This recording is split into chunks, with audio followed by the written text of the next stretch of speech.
Hi, welcome. Thank you all for joining. Sorry we're starting just a second late. We had a little technical issue because it's 2020, but we are off and running, and I think we have it set up, so fingers crossed here. But thank you everybody for joining us today. We are excited to be here talking about green walls, green roofs, and green cities. It's my privilege to be moderating today's session. My name is Josh Bohanik, and I'm with Davey Tree. And we have Keith Sacre with Treeconomics and Mark Rotteveel with Pius Floris. They'll be introducing themselves in a little bit. But before we get started, I just want to do a little bit of housekeeping. Today's session is being recorded. So if you have to leave early or want to share it with any colleagues, you'll be getting an email link to the presentation after the end of it that anybody can use at any time. We also have a handout in the available to you to download whenever you want. We'll be doing a live Q&A session. We did a practice session the other day and we kind of ran over the 1 hour on it. And we tried to narrow it down and skim it down, but there's a good chance we're going to go over an hour today. We respect everybody's time. We want to let you know that. It's just an important subject. So if you have questions, feel free to type them in the chat bar, the question bar there, and we'll answer them as we go. And at the end, we'll hang on for a little bit and do some live Q&A with Mark and Keith as well. But again, that'll all be available during recording. And we do have some interactive polling as well, so we can better learn more about you and who is out there and make sure the presentation goes well. So just keep a heads up for that. When that happens, just click on the screen there and tell us what your answer is to the poll. So, but with that, we are ready to get started. We are going to start off with Keith, and then he's going to hand it off to Mark. So I'm going to disappear and work behind the scenes here, but have a good presentation, guys. Hello, Mark. Yeah, can you change the screen, please? Hello, yeah, my name's Keith Sacre. I'm Arboriculture and Urban Forestry Director at a company called Barching Trees.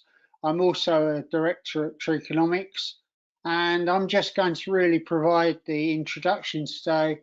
The main substance of this afternoon's seminar will be delivered by Mark when he will talk about green walls, green roofs, and as we've titled it here, green wall, green city. So next slide, please, Mark.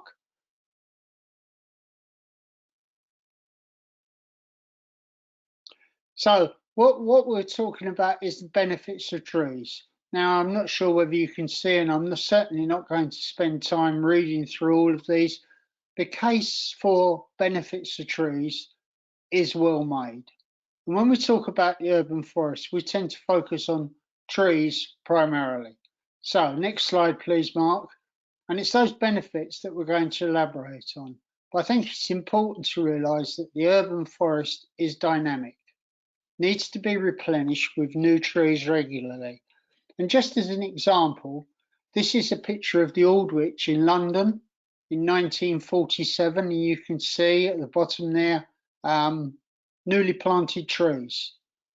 This picture on the right was taken in 2014, some 53, 67, 70 years later, and it's now 70 years after planting that those trees are delivering the level of service or ecosystem service we would expect from them. Next slide, please, Mark. So we did a report, that's Treeconomics, in conjunction with several partners, produced a value in London urban forest. And the data and the figures were primarily around trees, 8.5 million trees, 21% canopy cover, the replacement cost, £6.12 billion, and delivering 132 million of annual benefits. Next slide, please, Mark. London's trees intercept 2,000 tonnes of pollution per annum value.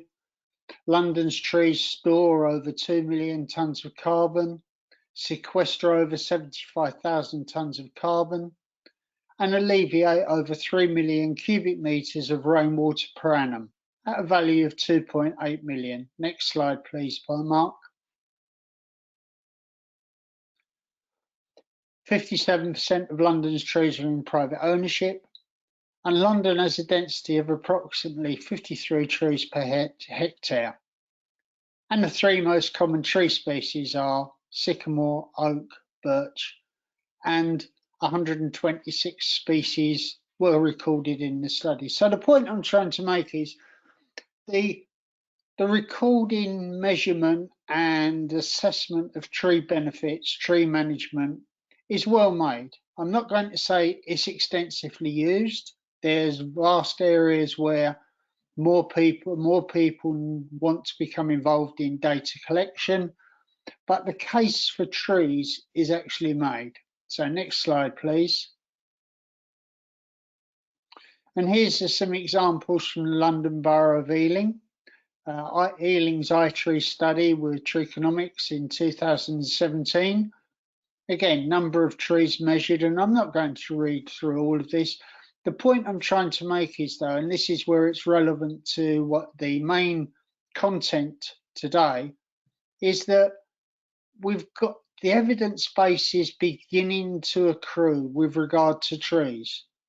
What's not so well known is that the urban forest comprises not only trees, but all the vegetation within that urban forest, which includes green walls, green roofs, and all other forms of vegetation, all of which make a contribution to the overall benefits provided by the urban forest in any given urban area. Next slide, please, Mark. So here's some work Treeconomics were doing with London Borough of Islington, where we're looking at tree canopy cover, we're looking at tree inventory reports, we're looking at an offal report, which actually assesses the value of the land to the community, tree planting strategy, and a policy review. So again, but the data is focused on trees, which is no bad thing. I'm not saying this is wrong. I think this is great. The more information we have about the benefit of the trees, the better it is. Next slide, please, Mark. And we're talking really at the moment about recorded data. There's an awful lot of research which talks about the urban forest, and we're moving into this description of the urban forest. And you can see natural environment may affect pregnancy outcomes. 10% increase in tree canopy cover within 50 metres of a house. A lower number of low birth rates. Next slide, please, Mark. So there's a lot of research that talk about trees and crime reduction. Trees in the public right of way are associated with lower crime rates. Smaller view obstruction trees are associated with increased crime, etc., etc. And the paper is there for your future reference. So next slide, please, Mark. So 10% increase in canopy cover, a 12% decrease in time. There's the paper, Troy et al. In 2011. And the relationship between canopy and crime rates across an urban-rural gradient in the Greater Baltimore region. Next slide, please, Mark. Combating obesity, well recorded. The green space, make space attractive to people, make it such that they enjoy walking through it and being part of it. So this idea of walker communities, this is Central Park in New York. Next slide, please, Mark. So relief of depression. Here's a piece of research that was carried out in 2012, where 20 adults with major depression were given the opportunity to walk in a park setting, 50 minutes walk, 1 week's park, before and after testing, and it reflected the fact that those that were actually offered the opportunity to walk in green space, there was a significant reduction in their depression. Next slide, please.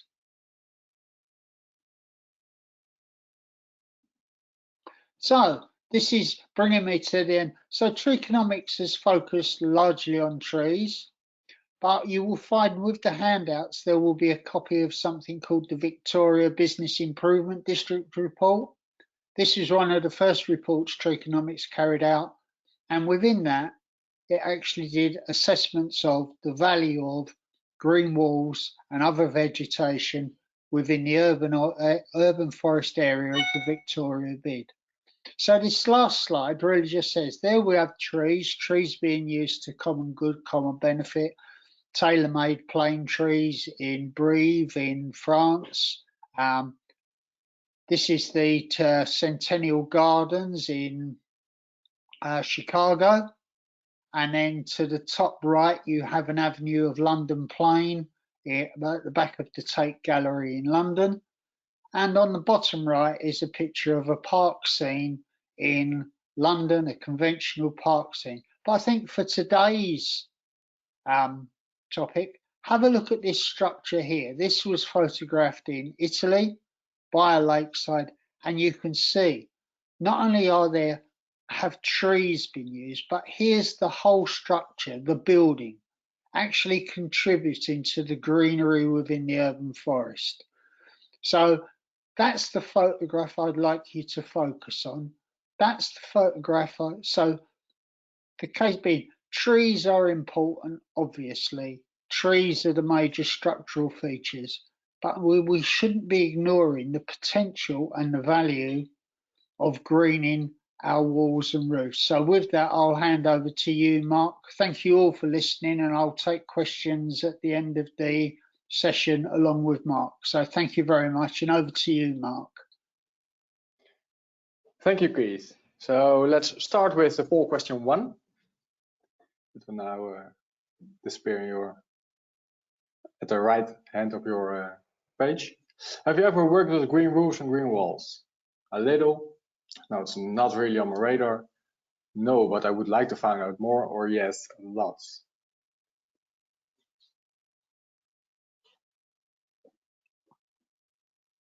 All right, Mark, I'm going to leave us open for a couple more seconds here. Looks like people are figuring it out. The first one always takes a second. All right, I'm going to go ahead and close it out now and share out the results here. Looks like a little over a third have some experience, and half haven't really, but are here to find out. Great. So that's the reason why they joined the webinar. Welcome, everybody. My name is Mark Rotteveel from the Netherlands.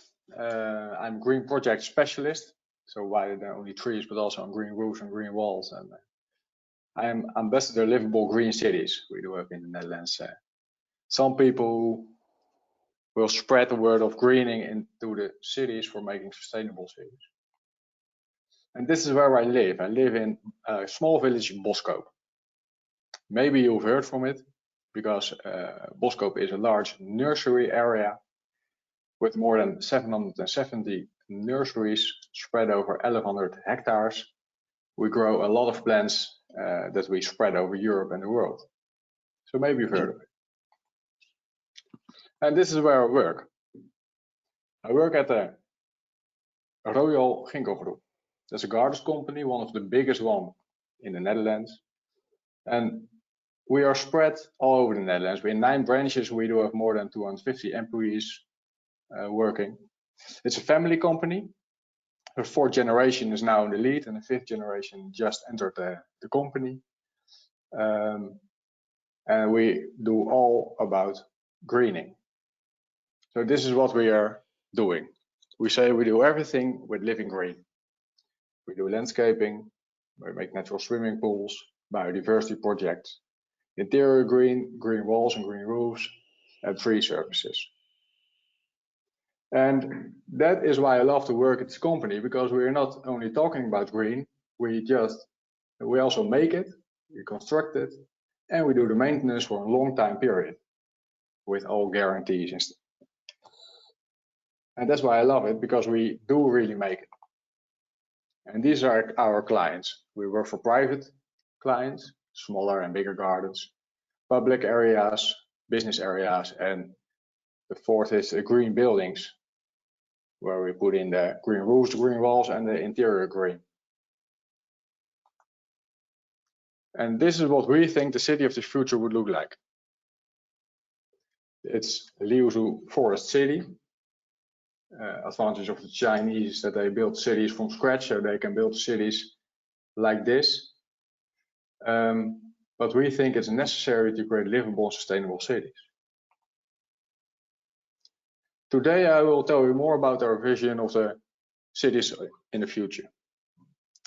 I'll tell you more about the model we created together with the University of Delft about cost benefits and strategic greening, about green roofs and green walls projects, technical challenges we met, and innovations we had.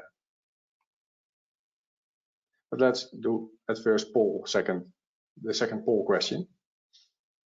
What do you feel are the barriers to incorporating green walls and green roofs into urban design? Is it finance, or too much of a commitment, or lack of knowledge, or unconvinced of likely success?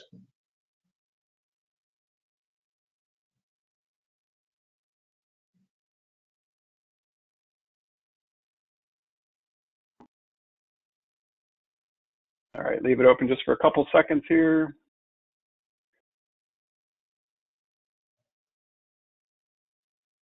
All right, I'm going to close it out now. Yeah, there are two of them springing out. That's the finance part, and that's a lack of knowledge. Lack of knowledge we can solve with this webinar. We can begin with it. Finance, I'll tell you more about in the ecosystem scan. That I think that finance shouldn't be the main reason.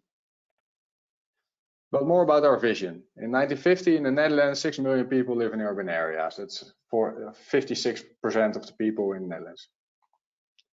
But they expected in 2050, 16 million people in the Netherlands will live in urban areas. And that's 92% of the people. In 10 years' time, before 2030, we have to build 1 million homes to ensure housing. But also we're facing many challenges in the urban area, like the urban heat effect, drought, stormwater flooding, health issues, mental and physical, pollution. So we have to build a lot, and there are many challenges we're meeting. And if you look at the effects of one of the themes about heating the cities, there's a lot of negative effects in the urban area because of the heat, like transporting, the electricity system, or railways, or water supply, or livability and health and green environment. And I think perhaps we owe that to ourselves. Because this is the way we're building our cities.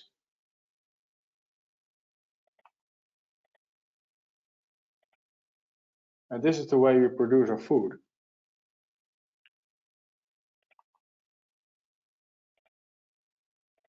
Our connection with nature in 2020 is that we are vacuuming our artificial grass on the balcony or in the garden. And the gardens are paved or with wooden fences. All the squares are paved maximum. And when we go outside the city, we think that the cows in the meadow is nature.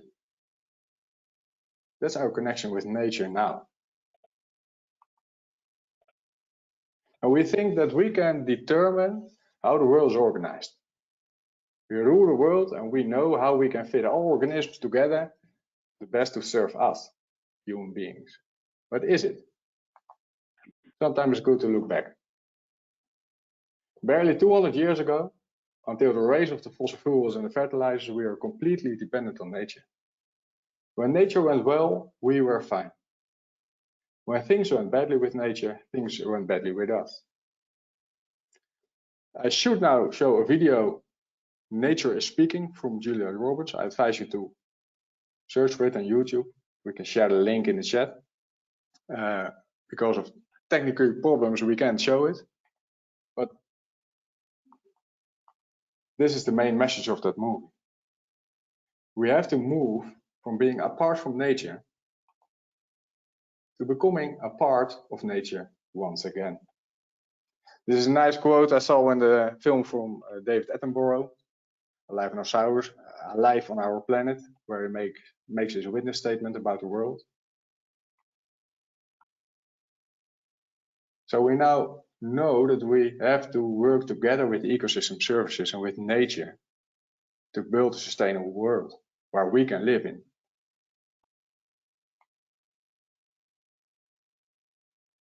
And we can learn a lot from nature. In nature, there are very complex systems, far more complex than we think. And if we can learn from them, work with them together, I think we can that's the best way to build a sustainable world and sustainable cities also. But we have to begin with protect the base source of our life and the base source of our ecosystem services. That's biodiversity. We're playing a dangerous game by degrading the amount of biodiversity in the world. Because the biodiversity is the source of all ecosystem services. And even in the city, can green deliver a lot of ecosystem services like climate regulation, cooling, water disposal, biodiversity, health improvement, everything. So why don't we use that enough? This is poll 3 question. How effective do you think green walls and roofs are in delivering ecosystem services? Not very, moderately, extremely, or what are ecosystem services?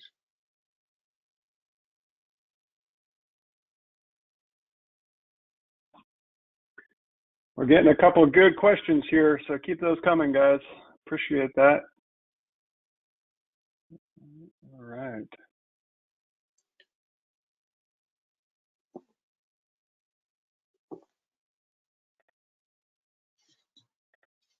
Pretty evenly split, Mark. Yeah, I see it. Not very, and is 0, and everyone knows the ecosystem services, so that's good. Moderately to extremely. Yeah.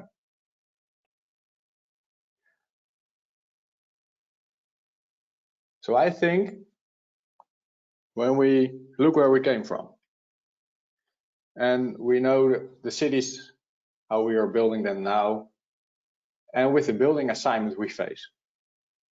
And we are learning more and more from the complex systems of nature. We have to build green cities to make cities green, to make sustainable worlds, sustainable cities, and livable areas. And when we invest in natural capital, the economic activity will grow also. In the Netherlands, the Wageningen University has written a very interesting report, a nature-based future for the Netherlands in 2120. So they look forward to 2120. And they written down how we can face the challenges we're meeting by giving leading roles to nature and natural processes. So they did write about circular agriculture or bio-based economy, nature-based green cities, and they say that policy choices has to be reviewed for their effects on nature and biodiversity. We will share the link to this report. I advise you to read it because it's very interesting. And what they write about cities is that cities are producing more energy and water than they consume. They act like a sponge for water and greenhouse gases. The cities are green and blue for optimum quality of life and cooling. And the buildings are now also nature inclusive. And timber construction is commonplace. And what about rainwater is used optimally.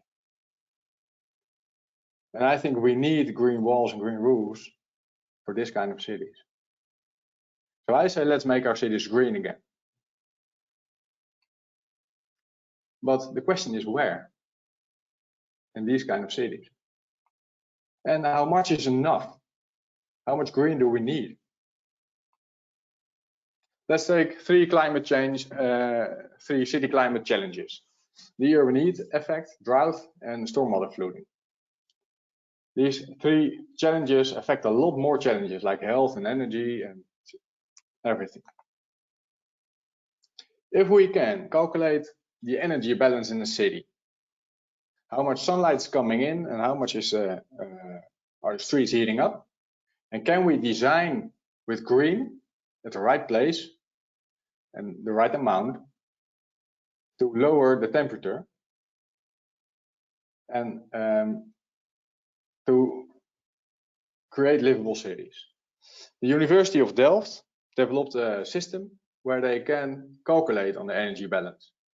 With different materials, they can calculate how much sunlight is coming in, how much will the streets heat up. They can calculate how much rain is falling in the streets and how much rain do we have to retain in a buffer. And it's special because the University of Delft is a building constructing university about civil engineering, building engineering, the hard stuff, not the green stuff. And they discovered that green is a very efficient application for facing those challenges.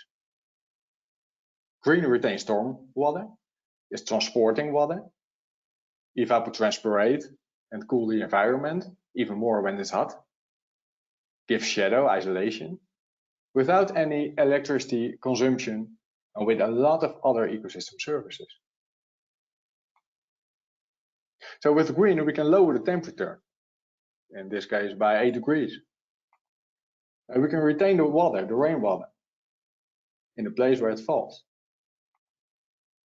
And the first conclusions of the research are that it's good to make green roofs to compensate the climate effects in the building environment. But at least half of the building surfaces, horizontal and vertical, needs to be green or in shadow to be able to significantly reduce the temperature rise. So we need to green a lot, and not only rooftops and not only on the streets. We need to green much and much more. And with this scan they developed with us, they can calculate the heat load in a correct specific location, the urban heat island effect, the amount of water needed, and the amount of evapotranspiration or shadow needed to offset the heat effect. With all other ecosystem services and all other challenges they're following.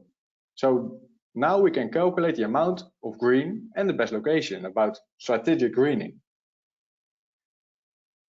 And when we know that, we do know the social costs of heating, flooding, drought we're facing now.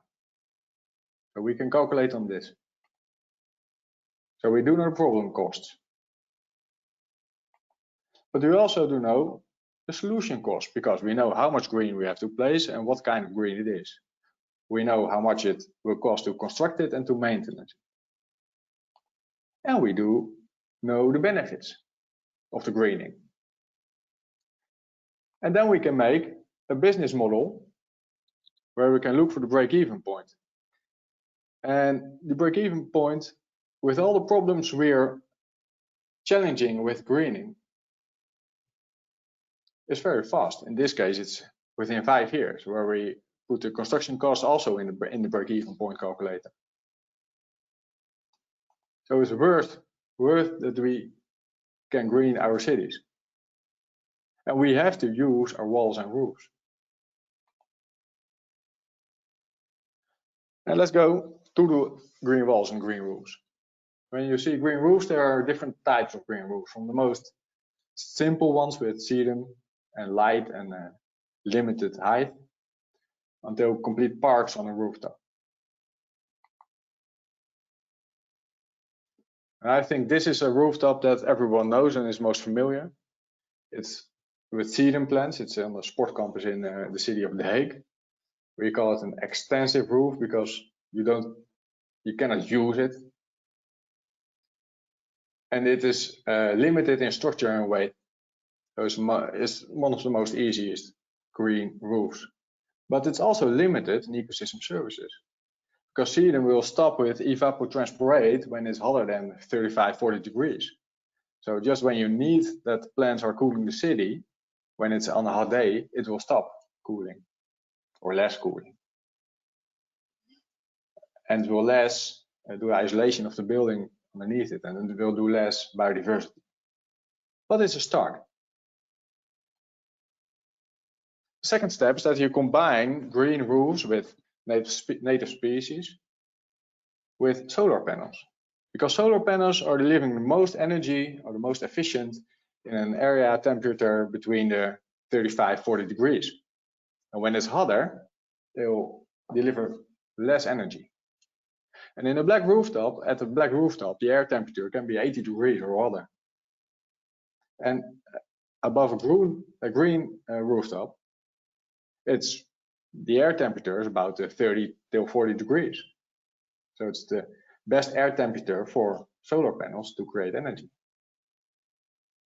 And with this example, you also do have more ecosystem services like water retaining, like biodiversity, cooling the building beneath it.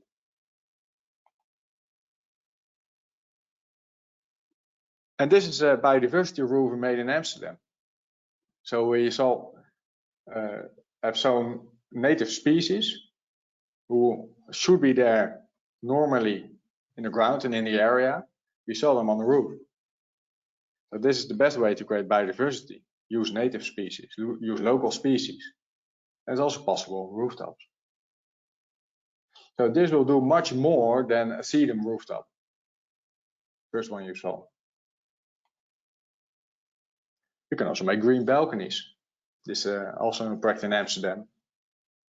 And not only good for biodiversity and a little bit cooling the building, not too much in this case, but it's also good for the office workers who work there, for their mental health. If you look at green, you're more productive, you're less ill. That's good for your health. And on top of this building, we're doing rooftop farming. This is about 15 meters high on top of the building, or much more, 40 meters high. In the heart of Amsterdam, we create our own beans and salads and tomatoes for the restaurants beneath it. On the picture you see Pim, and Pim is our rooftop farmer now. So he got a new job within our company.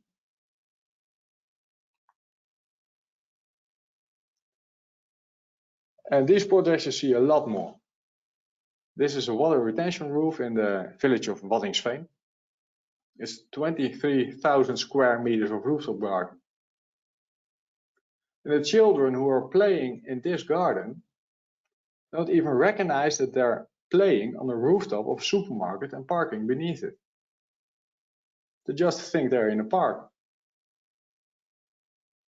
So now you can combine functions of parking, of shopping, and a green area above each other. This is a climate adaptation park we made in the city of Delft, near the station, the train station. It's on top of a bicycle storage. And this is a park for everyone, and there's a restaurant in it. And special at this park is the amount of plant species we used, a lot different species, a lot different types from trees until perennials and climbing plants, everything. But we also made a calculation at this park about how much rain is falling over here and how much water do the plants need every year to evapotranspirate, to live, and to deliver the functions of the ecosystem services. So we calculated that we do need a buffer of 350,000 liters of water at this rooftop to ensure enough water for the plants. And this is what it looks like when we are making the park. And we created, you see it on the left photo on your screen. The buffer is from gravel. And we calculated that there can be enough water in for the plants, the 350,000 liters of water. And then I think you made a climate adaptive park because none of the water is going to the sewer. It's all used for the plants growing on it. And we don't have to irrigate. And this is a newer project we just finished. It's a 7,500 square meters of water retention roof in The Hague, the city of The Hague. Also a big inner garden where people can play and live and meet each other on top of a parking. And this is what looks like about a month ago. now we're finished over there. And special at this project is that we used water retaining boxes. You can use boxes of 85 millimeters high or 150 millimeters high. But in these boxes, you can retain a lot of rainwater. About 95–96% of the volume of the boxes can be filled with water. And special at this project is that we made it a smart retention roof. So what's the technology? We buffer the water into the retention boxes, so nothing is discharged to the sewer, and all the water can be used by the plants for growing, for evapotranspirate, for everything. But if the water retention boxes are filled, and tomorrow it's going to rain for about 50 millimeters, the system let today run away 50 millimeters of rainwater to the sewer, or better to a buffer cellar so we can pump it back. So tomorrow the rainfall can be buffered into the boxes. And when the rain falls, the sewer is closed. And now we keep as much water as possible at the rooftop for the plants.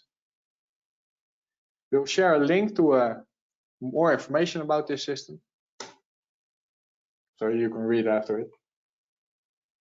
When we go to green walls, I think this is one of the most simple green walls you can make with climbing plants, possibly with steel wires when they're winding.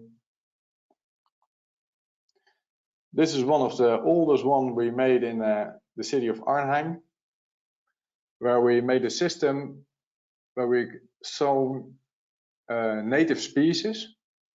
So we made a native species green wall. We called it a standing garden. And this one we engineered by ourselves, because in this area there was no place for a tree or for anything else. And this is a big project we have done about 1.5 years ago, the European Medicine Agency, which was previously located in London, but because of the Brexit they have to move quickly to the beautiful Netherlands. And here we made an interior green wall of 60 meters high, all living plants. And special at this project that it's the biggest wall in the Netherlands, maybe from Europe, I think. And we do have 25 years of maintenance, replacement and guarantee of this wall. So we have to engineer a lot at this wall about the light, about the water supply system, about fertilizing and everything to make it sustainable. And we have to look at how can we maintenance it, can we reach it 4 times a year. And this is one of the bigger outside walls we made, the Mall of the Netherlands. We just finished it. It's 900 square meters modular green wall on a shopping center near The Hague. And this is a project where we made 70 little green walls on a building at the World Horti Center. On the right up side, you see my colleague doing the maintenance. In the engineering, we have to think a lot about how can we reach all the green walls for the watering and for the fertilizing. Where do we have to make the pipes? Where you have to make the technical place for everything for the irrigation computer. And here are some more green walls we made. Some are with native species, like the left upside. Some are modular green walls. Some are with climbing plants. And this is a very special project we're now working on for more than 4 years. It's called Wonderwoods in Utrecht. Also from the one tower from the architect Stefano Boeri, the Italian architect who also designed the city I showed you. And this is a tower of 100 meters high, completely filled with plants. Especially is that it's in the heart of Utrecht, the city of Utrecht, in the center of the Netherlands. So the total area is paved and there's no place for green. But with this building, on a small building plot, we create 15,000 square meters of rooftop park. So we create much more green in this place and buildings. And all the balconies are green. And on top of all the rooftops we are planting trees. And you can imagine that we have to think a lot in engineering about how can we construct it that way that the plants will live. What do we have to plant on the east side, on the north side, on the south side, on the west side? And what's the wind doing? What's the weight? How can we supply the water? So this is a very complex project to engineer. And we did also, together with the landscape architect Arcades, think about ecological evolution. Here you see the seasons, but you also have worked out a model for about 7 years and 15 years. And how can we stimulate the biodiversity? And a big thing in this one is that we are 30 years responsible also for maintenance, replacement, and guarantee.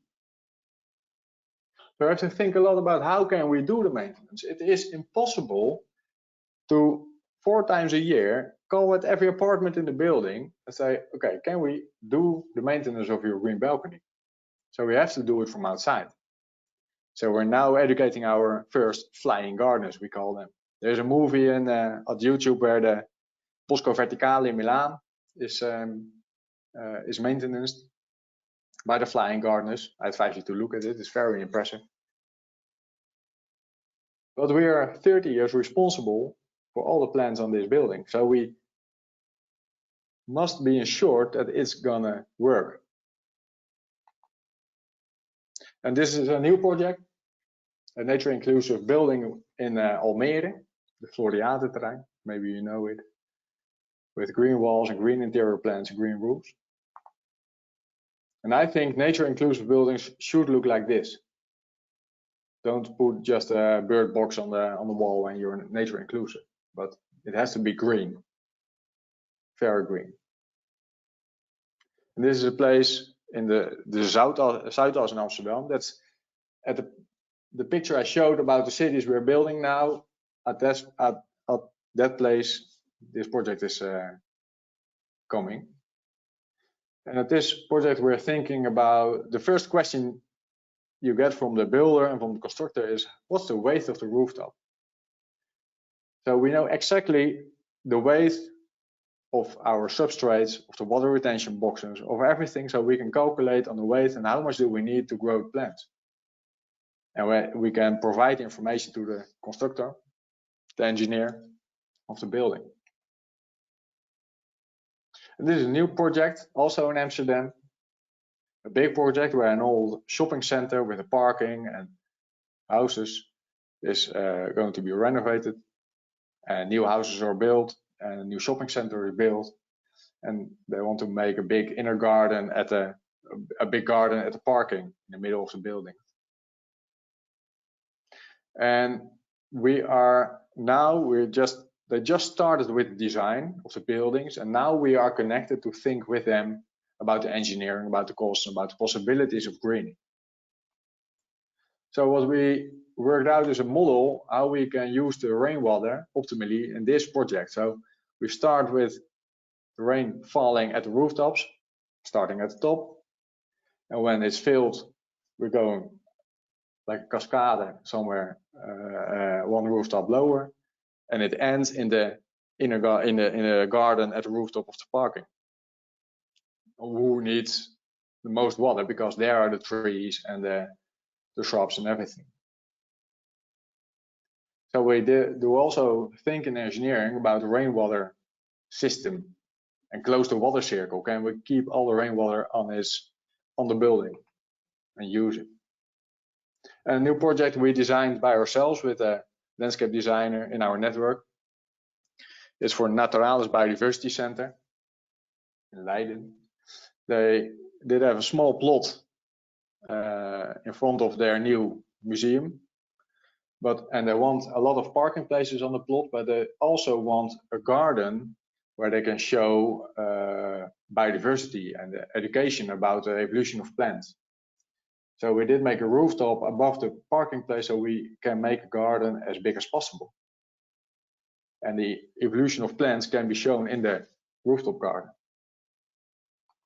This is what it looks like. You don't see the cars anymore and the pavement, but above it, we made a big park.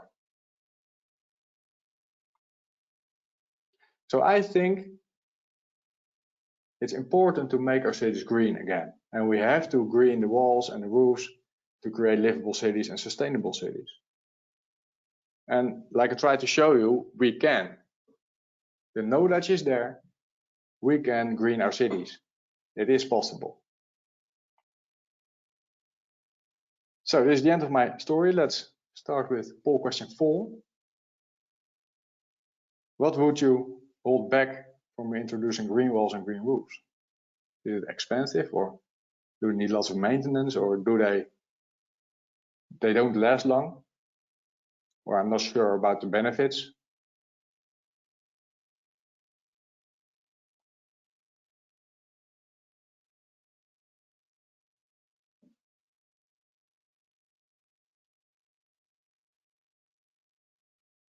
All right, Mark, I'll leave that open for a couple seconds. We're getting lots of good questions here, and we're almost done with the slides. So I think if you have some questions, now's a good time. Type them in. All right, I'm going to close this out now.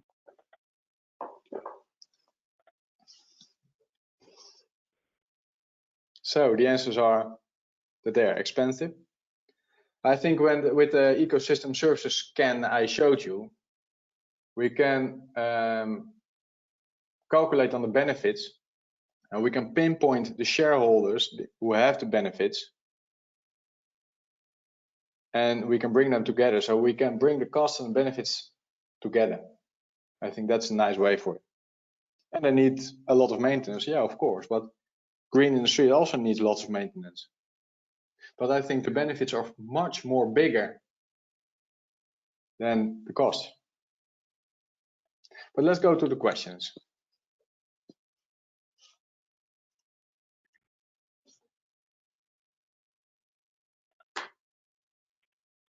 Thanks for your attention.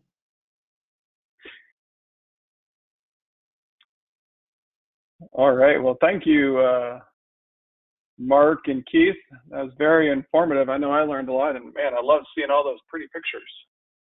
I love both what's currently happening and what the future can hold for it. And I love the mantra of let's green our cities again, to think that they used to be green and we built into them, and now they're not as green, right? So we've got lots of good questions. We're not gonna be able to get to all of them. I think, Mark, there's probably a majority of them are for you, as can be expected. There's probably some that you would be better answering in a follow-up question, or answer, I'm sorry. So, but here's a couple. Just a quick one is, do you have an around the cost of the green roofs? You know, do you have any rules of thumb or anything you can share there on how expensive they usually are? Yeah, it depends on what kind of type of green roof you want, of course. The most easy sedum green rooftops are, when I'm talking euros, about 50 euros a square meter. But it can go up to 150, 200 euros, 300 euros a square meter when you make a park.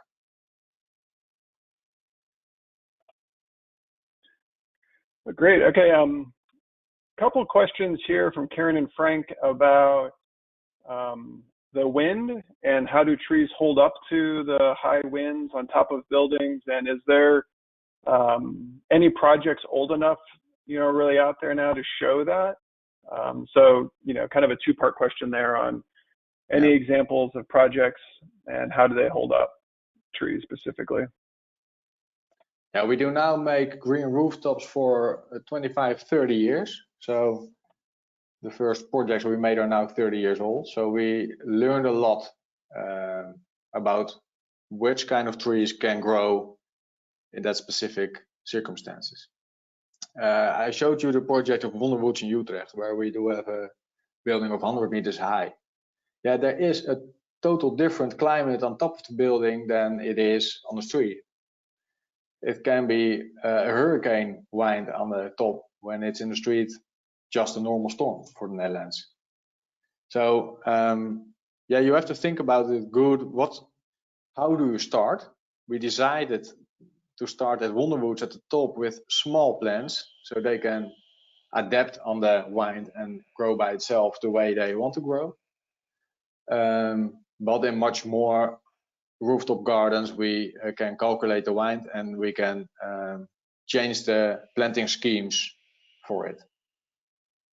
So there is a lot of information about which trees will grow on rooftops.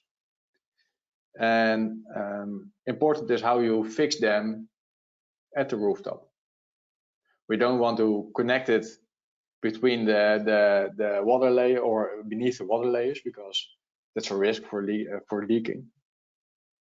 So we made some systems of fixing the trees on top of the rooftop, just to keep them standing. Okay, great. Yeah, Keith, here's one for you. Gregory asks, with limited land availability, it seems that green infrastructure is clearly the way we should progress for the future. With biodiversity net gain coming into force in the UK over the next few years, this seems like the obvious way to achieve the net gain.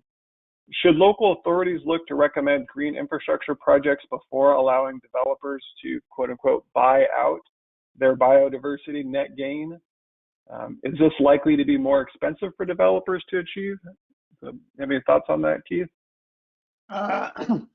Initial thought is yes, that the green infrastructure element of any new development should be a prime preliminary consideration, should be built into the scheme, and that biodiversity net gain assessed prior to that. In terms of the development, in terms of the value of the development, then again, there's enough evidence out there now that says that the value of property, the value of land goes up with a higher percentage of green and certainly tree cover. So in answer to your question, yes, I think it's coming. I think there's a whole new system being thought through in the UK when we come out of the European Union that talks about environmental land management. And environmental land management is all about submitting submitting plans where you look at 6 public goods, and those public goods are things like air quality, water sustainable use of water. And I think there's going to be a whole grant system to replace the Common Agricultural Policy, which will take into account those public goods. And the interesting thing is government is now consulting on that. What was an agricultural grant system is now going to be made available to the urban, so that those public goods can be extended into land holdings within the urban area. So the simple answer to the question is yes. Yes, it is going to be more expensive for developers, but I think the message I pick up from developers constantly is, providing they know the ground rules and providing those ground rules are applicable to all developers at the outset, they're very comfortable with building these things into their development. So I hope that answers the question. If it doesn't, then please submit and we'll try to answer it thoroughly with a written answer. All right, and here's one for, thanks Keith, here's one for both of you from Daniela, who is the Senior Officer for NBS. Mark, she asks you, in your opinion, what are the biggest barriers for NBS large-scale implementation, and how do you envision overcoming these? And then Keith, she asks you, how important do you think that NBS mainstreaming is in the policy arena? So maybe, Mark, if you could answer first, and then Keith. Yeah, I think the biggest challenge is that we do have a lot of existing buildings, and for rooftop garden, for rooftops, we may have to change the construction for it.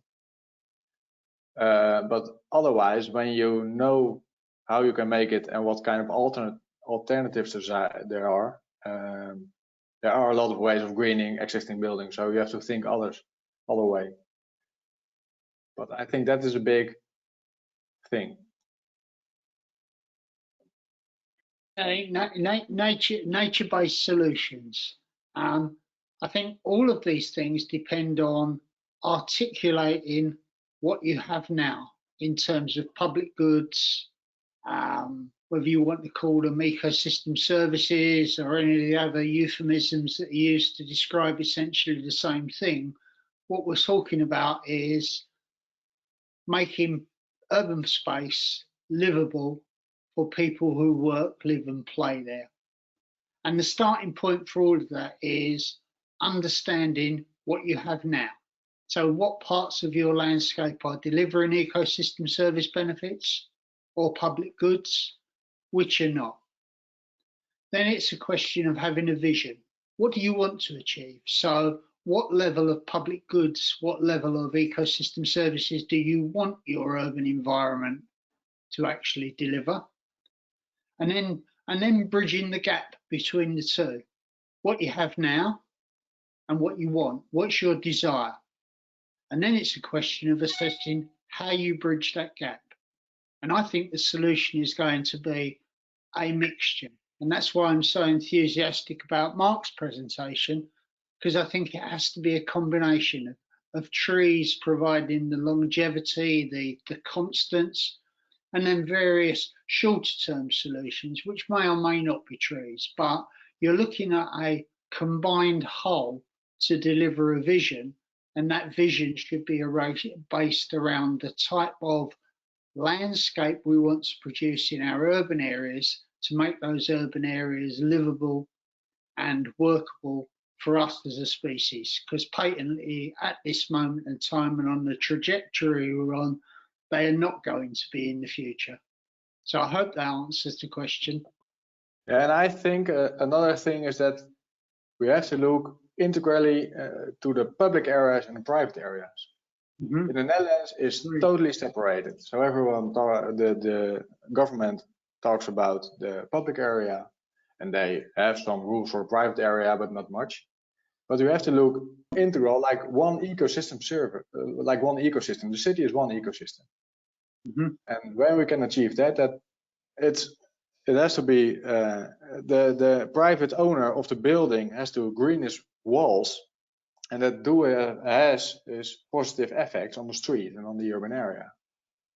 So they have to get paid by the stakeholders who have the benefits. I agree with that. And one of the constants that comes out of iTree studies, which is like just assessing the extent of tree cover, urban forest cover, is that element, the ratio that's actually in private ownership. And the constant is it's usually between 60 and 70% is actually in privately owned space. So I agree entirely with Mark. You cannot just say, okay, we are going to manage the publicly owned estate. We have to manage the publicly and the privately owned estate as one estate. Every part of that contributes to the urban forest. So I've subscribed to that completely, Mark. Yeah, climate change doesn't care if it's public or private, right? Absolutely. So here's an interesting question from Mohammed, and maybe we'll end on this one since we're just over time, but it is an important one that I want to talk about because there's a two-part here also, particularly around water and water availability. You know, he's referring specifically to the Middle East, where, you know, there's parts of United Arab Emirates, Iran, that have trouble providing water for green space. So do you think that a green development like this is appropriate for an environment like that? And then a follow-up question, again, that I would be interested in both your opinions on this, is what type of professions or skills are needed for the future to manage this? Do you see an increased need for people like hydrologists, or what kind of profession should manage these for maintenance in the future? Mark, you want to give us your first shot on that? Yeah, when you talk about the Middle East, water is a hot item. It is. So they have to make these irrigation systems like they do now with a lot of drinking water. And that's a hard one. But they also need green and need grown green for livable cities because it's too hot. So yeah, I think I don't know the answer of that very good. And when we talk about professions, we do need people who can look integral to the challenge we're meeting, integral to the cities. They know a little bit about engineering and constructing, and they know about green and what green needs to grow, and they know about water. And if you do have that kind of ambassadors, he can find the right disciplines to connect in a project. And then you can make new things and innovative projects, I think. Okay, I'm not going to try to talk about the Middle East because it's not something I'm particularly familiar with, other than the odd television program which suggests and it's the question of mass. And if you increase the mass of green beyond the tipping point, you actually begin to change environment. But I'm more interested in the second part of the question is, so I think we're at a time of opportunity, and you're at a time of opportunity where it almost requires a new multidisciplinary skill set. And I think certainly in the UK, we have many organisations and professions that work in a silo. They work within their own professional discipline and rarely look out of that professional discipline for solutions that they're not familiar with. And I think whether we call it urban forestry, because urban forestry has been fairly slow on the uptake as a title in the UK, whether we call it urban forestry, whether we call it nature-based solutions, but I think it's stepping out of the silo of landscape architecture, of engineer, and to realise that all those disciplines are contributing to the whole. And what I would like to see is a green infrastructure professional who's incorporated in every development at the early stage rather than be called in towards the end to fill the available space that might be left after the development's complete. So I think there's a real opportunity. I think there's a real opportunity for a multidisciplinary approach, but it does need all of us, and I include myself as a professional arborist and nurseryman, to step outside of my silo and start to question, what's the purpose of growing the trees we grow? Where are they going? What are they going to do? What do we want them to achieve? And how do I best offer advice within that wider perspective, rather than just to give information about the tree? So again, I hope that answered the question. I don't suggest that we're anywhere near a solution to it yet, but stepping outside of professional silos would be a huge step forward in my view. All right, well, with that, I'd like to go ahead and wrap it up. We didn't get to everybody's questions, so we'll supply those to Mark and Keith, and if they have time, they'll probably try to answer them. But again, thank you very much, Mark, for sharing your knowledge, Keith, for your knowledge as well, the benefits of trees, and thinking about the future of green roofs and green walls.